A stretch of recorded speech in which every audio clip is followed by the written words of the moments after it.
The Americans with Disabilities Act requires healthcare providers to communicate effectively with people with disabilities. It does this because effective communication is one way to make sure that people with disabilities have access to healthcare services. When we don't provide communication that's effective, that's a form of discrimination under the Americans with Disabilities Act. Think about all the times you communicate with patients, all the ways that you share information, all the questions you ask, and all the times patients share information with you. Under the ADA, these communication exchanges must be as effective for people who have communication disabilities as they are for people who don't have disabilities. Communication disabilities are disabilities that affect the way people communicate. These include speech, vision, and hearing disabilities. How can healthcare providers make sure that their communication is effective?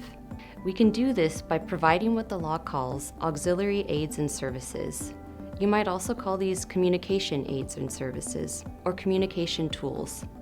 These are simply devices or services that enable effective communication for people with communication disabilities. When deciding what kind of communication aid or service to provide, there are some factors to consider. First, it's important to think about the type of communication. You can think about the nature, the length, the complexity, and the context of the information you're communicating. It's also key to think about the way your patient with a disability typically communicates. How do they typically share and receive information? For a patient who is blind or has low vision, you might need to provide a reader, information in large print or in Braille. It also might be necessary to provide an audio recording of printed materials. For people who have speech disabilities, effective communication might include working with a qualified speech-to-speech transliterator. That's a person who is trained to recognize unclear speech and repeat it clearly. Effective communication might also require allowing more time for a person communicating with assistive technology. It might be appropriate to communicate with someone who's deaf or hard of hearing using notes. An interpreter may be required for effective communication when discussing a patient's symptoms and medical condition, tests, treatment options, medications, surgery, and other procedures, providing a diagnosis, prognosis, and recommendation for treatment, obtaining informed consent for treatment, communicating with a patient during treatment, testing procedures, and during physician's rounds, providing instructions for medications, post-treatment activities, and follow-up treatments, providing mental health services, including group and individual therapy, or counseling for patients and family members, providing information about blood or organ donations, explaining living wills and powers of attorney, discussing complex billing or insurance matters. When making educational presentations, such as birthing and new parent classes, nutrition and weight management counseling, CPR and first aid training.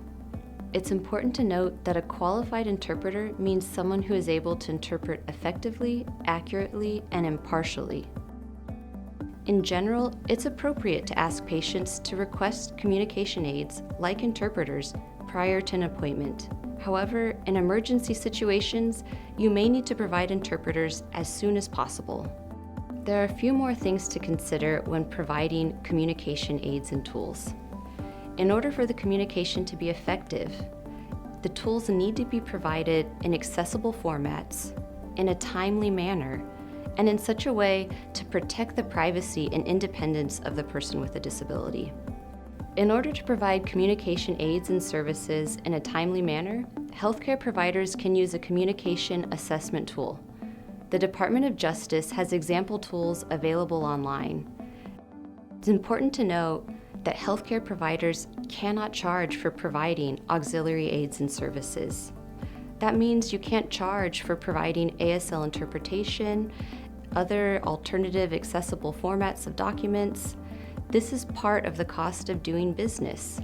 You cannot charge people with disabilities for providing effective communication. So far, we've been talking about effective communication for patients with disabilities.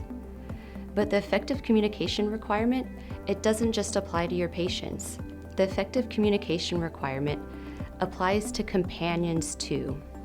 So if your patient has a parent or a spouse, another family member who has a communication disability, you're required to make sure your communication is effective with that companion. People with disabilities are diverse and unique. Don't assume that a patient who is deaf uses ASL to communicate. Ask.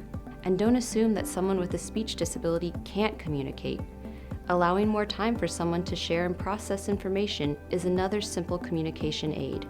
Remember, it's always important to ask your patients if they understand what you're trying to communicate. Listen and ask follow-up questions to ensure your patients are understanding the information that you share.